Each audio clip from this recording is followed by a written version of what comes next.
you doing? This is Roberto Paredes, RP Home Group, and today I am interviewing a friend of ours here at the team, Kristi Gomez. She is a teacher of teachers, and we're super happy to have her here to pick her brain and to help us kind of figure out how to maneuver through this new landscape we have. So welcome, Kristi. Thank you for having me.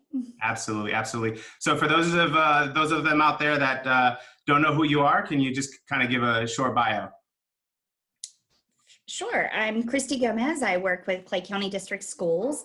I'm wrapping up my 12th year with Clay, my 15th year in education. I taught in North Carolina for 3 years before coming here. I started as a social studies teacher, junior high kids. Those are my people. I spent all of my time in the classroom with 7th and 8th graders. And I couldn't love it any more than I do. I spent a year as an instructional coach, and right now I am a program specialist for positive behavior interventions and supports with the district. So I travel around the district and support teachers as they support students. Wow, that's awesome. Sounds like a very rewarding career. Oh, I love it. That's great. That's great. Well, Kristi, tell us about the challenges we're having now after COVID came and closures started, and we had to do that transition. Can you walk us through, what your experience was and what you saw happen in regards to that transition? Oh, sure. On March 13th was when the email came out, and I think my experience has been one that I've heard repeatedly. Everything became very real to me when Disney closed. It was like it took it to a different level, and I was like, oh, maybe this is something I should pay a little more attention to. But teachers, they're some of the most Marines have the motto Semper Fidelis. Well, teachers are Semper Gumbi. We have to be flexible. Yeah. And so teachers took their entire classroom and put it into a digital platform all over the nation, clearly all over the state, and certainly all over our area, and had about a week to get ready. And there was a lot of learning involved.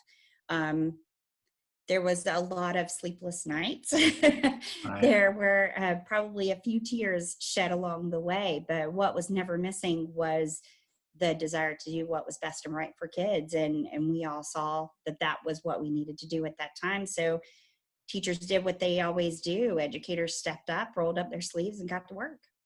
That's awesome. Yeah, that's awesome. And I see a lot on social media about a lot of the parents and students doing drive-bys, just celebrating their teachers, honking the horn and waving at them. Obviously over time you become attached to your teachers because you spend so much time, during the week with them, and sometimes more than your parents, right? And they right. become just that second parent, and they miss you guys. So that's awesome. I'm glad that has been something that I felt like, you let me know on the outside looking in, it sounds like you guys transitioned. You had a week and it transitioned fairly smoothly. There was obviously adjustments in the family dynamic, how they would handle that and staying at home. Was this something where like the individual teachers needed to kind of figure it out, or just individual schools, or was this like a state thing? Like, hey, here's the program that you would use. Here's the curriculum that we're adjusting. How has that changed at all, if it has? Well, the district kicked into overdrive, and they created, it was called our ICP, our Instructional Continuity Plan. And so there were a lot of conversations, and there was a lot of thought put into what will this look like on our district level. Teachers have the autonomy that's still their classroom. Those are still their students, and teachers know their students and their needs more than anybody else does. So the district wasn't trying to overstep, but they were trying to step in and provide guidance. And our superintendent, David Broski, and his team came together, and there were just so many conversations of how do we do this the right way? Because we don't want to make it harder than it is, and we don't want to not give kids what they need at this time too. So there was a lot of guidance from the district, and there were about 2 weeks where it was, hey, if you're still getting your feet wet, here are 2 weeks of instructional plans that you can use while you figure out everything, figure out how Google Meets. Some teachers had Google Classroom set up and had been using it all year. Some teachers had never used it and had to figure out how they were going to make it work for how they had set up their classroom all year. So there was a lot of flexibility, but at the same time, there was a lot of support. We've had in our district a lot of professional development trainings. If this comes up, you know, where can I go right now at, you know, whatever time it is, and figure out how to make this work. And there were also initiatives that were rolled out. For example, one program we've been using is called Paredes, and it takes what could be a presentation and makes it more interactive. So it's much more engaging for students. Instead of just putting up a PowerPoint with information, you know, it allowed students to have more engagement throughout. But at the same time, it was new, so teachers had to learn how to use it. Right. So there's been a lot of support. It's almost been a little bit a la carte. It was rolled out a little bit heavier in the beginning. But it was take what you need. Let us know if you need more. Right. And if not, we're going to trust that you know what you're doing and check in from time to time. That's great. That's great. Now, with everything going on, I know that the school year was the virtual learning was extended throughout the school year till the end of the school year, correct? Correct. Has that changed any requirements? Have the standards changed at all, or is like the standards are the same and it's just the only thing that's changed is the virtual learning?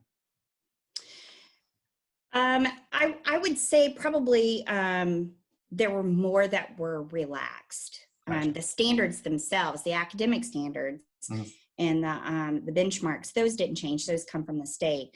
Right. Probably one of the biggest thing was that end of year testing was eliminated for the year. So that was giant. Yeah. You know, huge. it was huge. And you know, when they made that announcement, I think it really changed the dynamic of things, simply because if you thought you were still preparing students, you know, and you had specific materials you had to get through by the end of the year, then you're going to approach it a little bit differently than if you know, okay, this year we don't have to worry about that. What we're going to focus on is building, you know, continuing to build on those relationships that we have with students and supporting our kids and their families in the best way that we can, while being, you know, graceful with what we are expecting and not being too rigid, where if we had those testing requirements still at the end of the year, it would probably have been a little more rigid than it ended up being. Absolutely. Absolutely. Well, that's good to hear. Now, what do you recommend for parents that are still adapting with this new way of learning?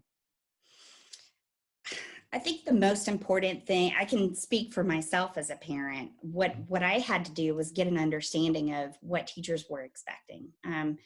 My son's 17, so he's a lot more self-sufficient than some of these parents that have a VPK kiddo or a kindergarten student.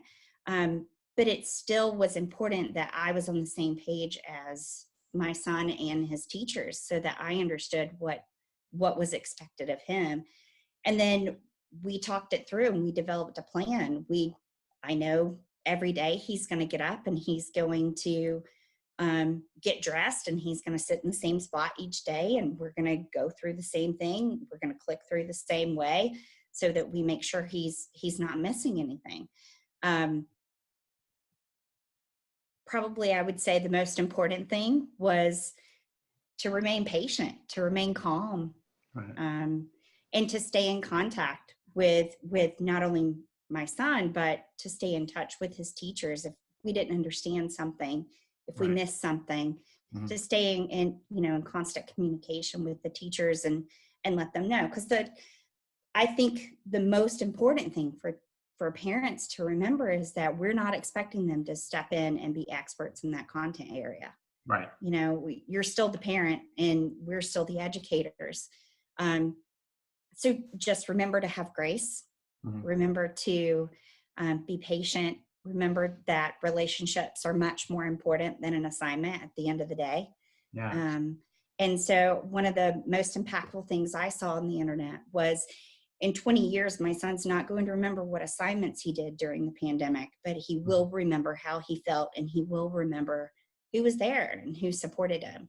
And so for me, that's what I took to heart as a parent. Wow, that's beautiful. That's very well put, and I agree 100%. Yeah. What about the students? You know, the students that are having to adapt. Obviously, growing up, I can speak for myself. Going to school is very much a social opportunity and a Right? fashion show as well. So you don't get that Hair anymore. show. Yeah. So, what do you recommend for students and on how to adapt in these new times? You know, the most important thing for all of us, and kids, you know, I know as many adults that are not quite as proficient as this or at this as some of the kids that I know, but you know, speak up if you need more interaction. There are so many teachers that I've seen that are hosting online Google Meets or Zoom meetings where the kids can just come together and talk and be with one another, and you know, reach out. Just because we are socially or physically separated from one another does not mean that we have to be socially separated from one another. Right. So stay in contact, stay in communication. You know, we have educators all over the district. One of my very favorite people in the whole world, let alone our district, is a principal at Lakeside Junior High. And he realized that, you know, kids needed to stay connected to the school, to each other. And so he went out of his comfort zone. He went on TikTok, because that's what all the kids were talking about. And he created an account, and it's literally I Am Dancing Principal. And so he'll kill me for this, but he learns the viral dances. Yeah. And he does them online, and he puts it on the school social media, and the kids are following him, and then the kids. That's awesome. What was Yeah, his name he's again? I Am fantastic. Dancing Principal? I Am Dancing Principal. His name's Ivan Gunder, and he's one of the best people I know. He truly is. He's one of those people that he realizes what's important to kids is staying connected to each other and staying connected to the people around them. Yeah. And so he put his own, I wouldn't say pride, maybe I should say pride, aside. And he said, you know what? This is what kids are doing. This is what Yeah. they are into. So that's what I'm going to do. And That's a great idea. Yeah, yeah, he's you know he's getting, like you said, he's getting out of his comfort zone, and right. he's showing up where the kids are looking. They're That's gravitating right. towards, because it's that new social media, and Right. he's, you know, so that's great. That's a great idea. That's a great idea. Well, you know, growing up myself, I had amazing experiences with teachers. So I have a soft spot for teachers and social workers, because I know I am a product of social workers, of teachers that have poured into me and showed me love when I was just in a situation where it was lacking, I guess you could say. So I appreciate you. And I've always been curious, because growing up, I actually wanted to be a social worker or a teacher. And so what made you become a teacher? What happened to you, or what was your, you know, what allowed you to say, this is what I want to be? You know, it was coming into education. It was a second career for me. When I was 18 and went to college orientation, part of my college orientation was they took you around to the different colleges at the university, and they told you, you know, this is what you can do with this degree. And at the time, a first year teacher started out $22,000 in a year. And as an 18-year-old, I was like, that's what I thought I wanted to do. I'm worth more than Yeah. that.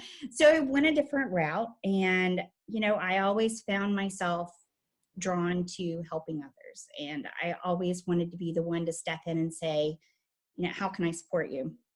And so I was a mom of two and decided, you know, my life's calling is to be an educator. So I went back to school.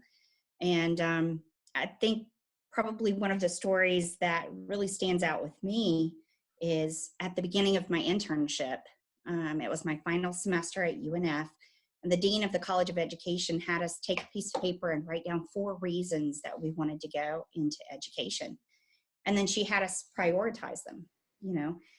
And she said, take that number 1 reason and put it in your wallet, because there are going to be days when you look in the mirror and you're going to feel defeated and deflated, and you're not going to remember why you came into this. And so I took mine and put it in my wallet, and that was in 2005. I still carry it with me everywhere, because there are days I need to look at it, and it's a little bit ragged now, but my number 1 reason was to make a difference in the world.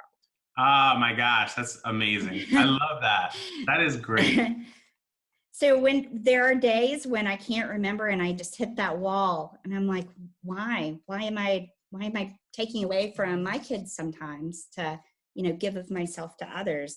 It's because I wanted to make a difference. And in making a difference for others, I am giving back to my own family and doing, it fills my cup so that I can fill the cup of others. Oh, that's great. That's really good. So tell me what someone would need to do. Let's say let's say they're listening to this now and they're resonating with what you're saying, and they said, you know what, that's my calling as well. What are the steps they would need to take to do something, to be a teacher, to be an educator? Well, the state of Florida has a program where if you have an undergraduate degree, you would have up to 3 years to certify to stay in that in a teaching position. So if you have a bachelor's degree, then you are in a position where you can interview for jobs. By the way, Clay County District Schools, if the pandemic has taught us nothing, it's taught us the importance of educators and how we do more than show up in a classroom every day. So we're always looking for educators in our district, simply because if nothing else, we're so close and we have such a high population to the military installations. And, I believe the last time I looked, 12% of our student population is military connected. So Wow. Sometimes in just natural attrition, we lose, excellent teachers because they move away to a new duty station also. So right, yeah. I would 100% recommend reaching out on oneclay.net, and there's an employment tab, and it'll show job listings that are coming up in the next school year. Mm-hmm. There are, we're always going to look for educators. This is, not something that's going to go away, and it is a work of, I always say it's a work of heart, not a work of art. And right. If you have the heart for it, it's some of the most rewarding work, I believe, that's out there. Yeah, I agree. You're really pouring into these children, and it can have a big impact. And I've been impacted, so I know. And through the years, knowing you and your family, I've just fallen in love with you even more now. So I love what you're doing. Yeah, I love what you're doing. I love what you're about. And I really love that little piece of paper you carry around with you. It says a lot about you. Thank you. So I want to thank you for the time you spent today helping educate us of what's going on. And we're going to add a link to that site in case anybody's interested in seeing what kind of opportunities are out there available to see if this is your calling as well. So thank you again. Big hug. You take care of yourself, and talk to you soon. Thank you. Thank you. We love you too, Roberto. Thanks a lot.